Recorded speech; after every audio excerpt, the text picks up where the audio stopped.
Hiking is supposed to be one of the most low-cost hobbies out there, or so I said in this video, which had quite a few comments disagreeing with me. So today I want to challenge myself to see if I can find a full hiking outfit for less than £50 by only shopping in charity shops, or thrift stores, depending on where you are in the world. Then I'll take all of the gear on a hike, including a scramble, so I can really test whether secondhand clothes hold up. Now, here in the UK, it's getting into autumn-winter hiking season, so I really need to make sure I have the right gear on me. So I'm going to try and find a breathable base layer, hopefully wool if I can find one, but that might be optimistic.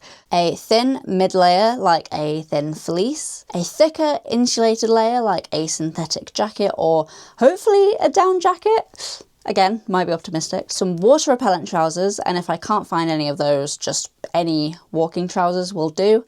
And finally, some walking boots. I'm really not sure how this is going to go because I live in Nottingham, and while we are kind of close to the Peak District, we're not that close, and it's still a city centre, so I feel like there might be a bit of a shortage of outdoorsy clothes. Wish me luck though, and hopefully I'll be prepared for this hike.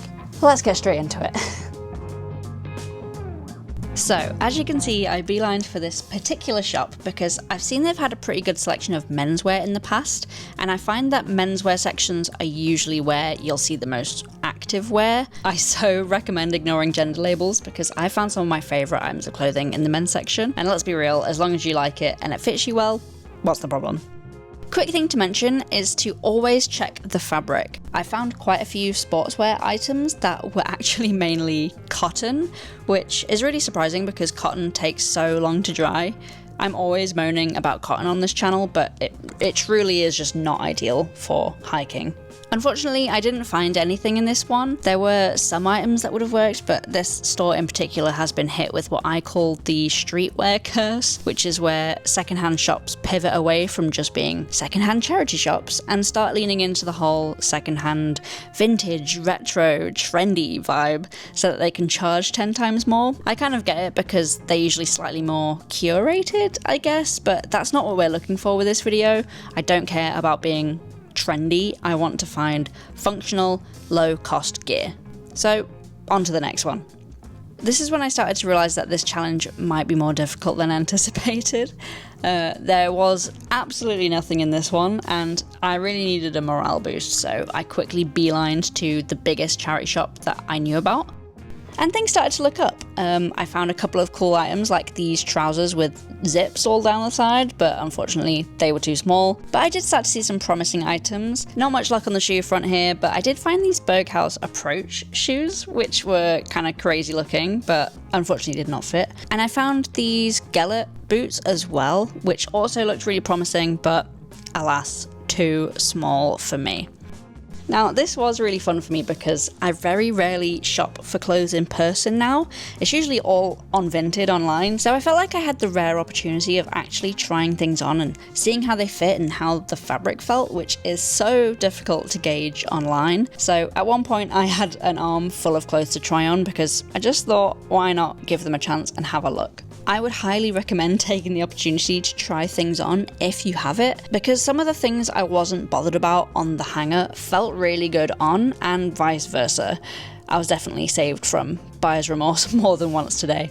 So finally, after a good haul from that giant outlet store, I took one more trip to another charity shop down the street and finally managed to find some boots that fit me. Very exciting times, didn't think it was going to happen. I also found a really decent looking waterproof by Gellert, which I thought was a good bargain, but I didn't get it, which I will explain now. Okay, well, as you can see, I did manage to get some bits. I will say as well, I don't think it's very common to charity shop with the aim of getting everything at once. That being said, I did manage to find pretty much everything. So what did I get? Everything that I bought today came from 2 charity shops. White Rose, which if you're from Nottingham, you'll know, and Mind. Okay, so the way this White Rose charity shop works is it is an outlet store. So basically, on most of their clothes, some stuff is exempt, but most of it is in a 4 for £12 deal. So some of these things were only £3. So I'll tell you the before and after price as we go through. Okay, so first thing that we got were 2 options for tops. This one is short sleeve, and I think it probably isn't going to be very practical, but at the same time, I think it looks cool. I also got this one, which seems far more appropriate. It's by a brand called Right of Way, which I'd never heard of, but it sounds hiker-ish, and it just looks like a classic breathable long sleeve. This is probably what I'm going to go with tomorrow. The fabric is 76% recycled polyester, 18% polyester, and 6% spandex. So that sounds like a pretty good mix to me. I'll let you know how it goes tomorrow if I'm really sway. So these 2 tops were both £4 originally, and then with the deal, £3 each. Already a bargain. Don't need to know if they work well or not. Next up, we have these trousers, which are actually crag hoppers, which are some of my favourite trousers to wear. So great find.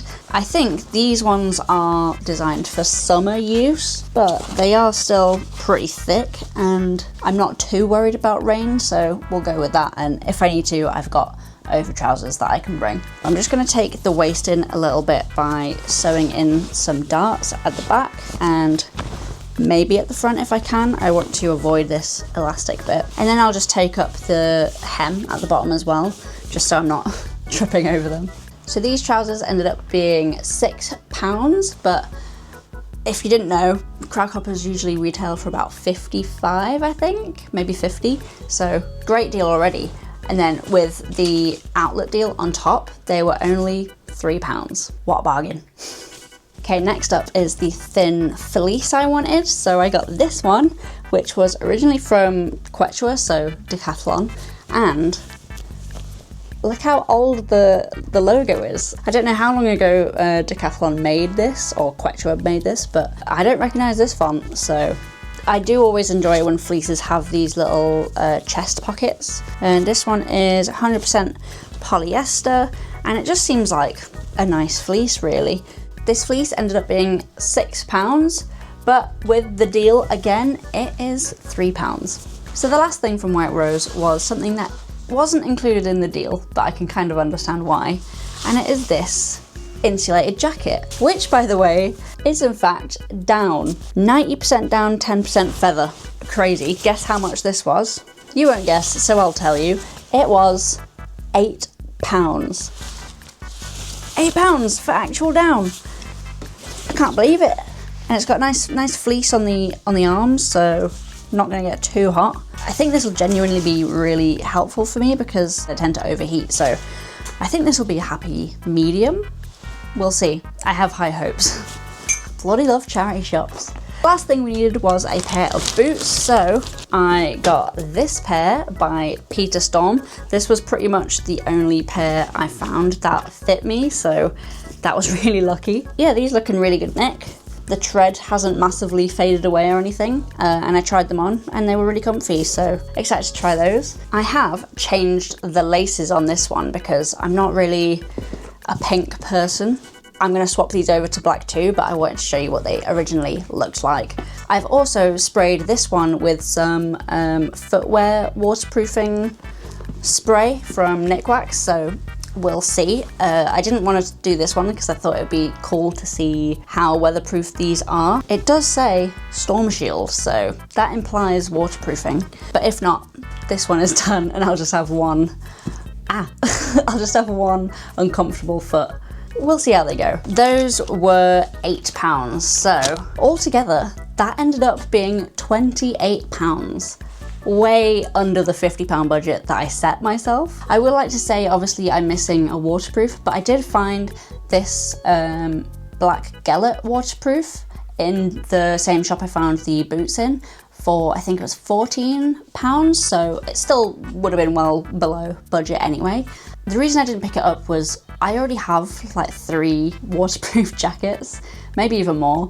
I don't need an extra one, and I think everyone needs a waterproof in their life, so I didn't want to take that away from someone who might need an affordable waterproof jacket. Still though, it is below budget, and I'm just going to hope it doesn't rain.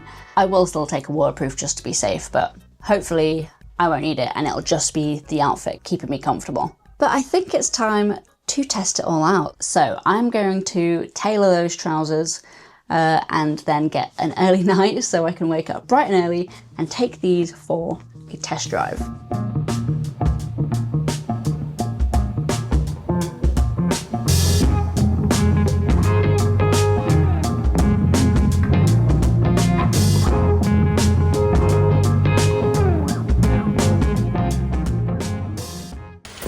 Okay, so I'm currently doing the scramble part of the hike. It's a relatively easy bit, so I don't need both hands, but yeah, clothes are holding up so far. I feel like my trousers are a little bit tight around the thighs, which is weird because I'm pretty sure these are the same size as the other crack hoppers I have, there's other men's ones, but I don't know. Maybe it's because it's like a summer pair, they're less stretchy. But yeah, just hot. Shoes are holding up well though. I'll see you up there.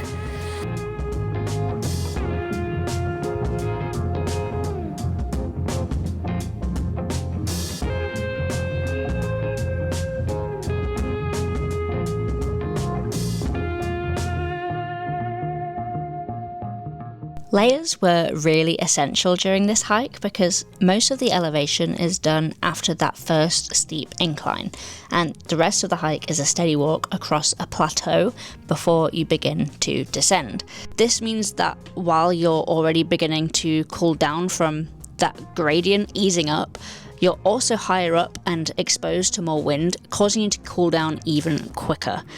Basically, I was pretty hot and sweaty after the first part, but then I very quickly became cold after reaching the top and needed to whack on some of my new-to-me layers. The real gem of this challenge has definitely been the down jacket. Amazingly, all of the down was still in its right place. There were no gaps in the insulation that you tend to see with older down jackets that haven't been maintained well. So that's definitely something to check if you manage to find a down jacket in a charity shop, but thankfully, no problems with this one.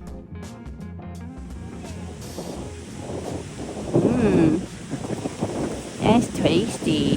So, after kitting myself out head to toe in charity shop finds, my grand total came to £28. Well under the £50 budget, which is a win in itself. But how did the gear actually hold up? Well, to summarise, the trousers were ambitious. They felt great when stood up straight, but not in full lunge position. I was right about these being more of a summer trouser, and while I did manage to get away with most of the hike without getting rained on, the short walk from the pub to the car park proved that they were in fact not waterproof at all. So, was pretty lucky that it didn't rain throughout the majority of the hike. They did feel very sturdy though, and I always appreciate a zipped pocket, especially when it's right next to a normal pocket. One for your hands, one for your phone. Perfect. The shoes were probably the weakest link. While they felt supportive for my ankles, they weren't very supportive for my feet. After a while, I could feel every rock I was stepping on, which, if you want to be really generous, could be considered great for trail awareness, but realistically, it meant sore feet on the downhill. I also found the toe box to be a little bit too narrow, which didn't really help either, but that's more about the fit than the shoe itself. I feel like these shoes are probably great for the right person. On the flip side, I had no issue at all whatsoever with the tops, loved them all in fact, and actually the star of the show was probably unsurprisingly the down jacket. I love the fleece sleeves, which is something I haven't really seen in other down jackets. They give it loads of mobility and feel less likely to tear, which just generally makes it feel more wearable, especially if you're doing this kind of rocky hike. I can definitely see this getting loads of use in the transitional seasons. So, a bit of a mixed bag. Would I recommend charity shopping for hiking gear? Absolutely. While shopping for a full outfit in one go might be a bit optimistic, and you might not find everything you're looking for, I still absolutely suggest giving it a go, especially if you just pop into a charity shop every now and then. That's when you're most likely to find the best gems. There are just so many pros. It's sustainable. You might find some slightly retro pieces that tend to be better quality. You don't have to spend hundreds to get outside. The list goes on. You might not find your perfect size in things, but you can definitely put together a functional, budget-friendly outfit that does the job. Apart from the shoes, I'd really recommend finding ones that fit properly, whether that be at a charity shop or anywhere else. So yes, charity shops are 100% worth it for hiking gear, or any clothes really. I'd highly recommend it. And if you'd like a video all about my tips and tricks for secondhand shopping, or maybe you'd prefer one about gear maintenance and repair, let me know down in the comments. Thank you to my patrons and members for supporting the channel, and thank you for watching.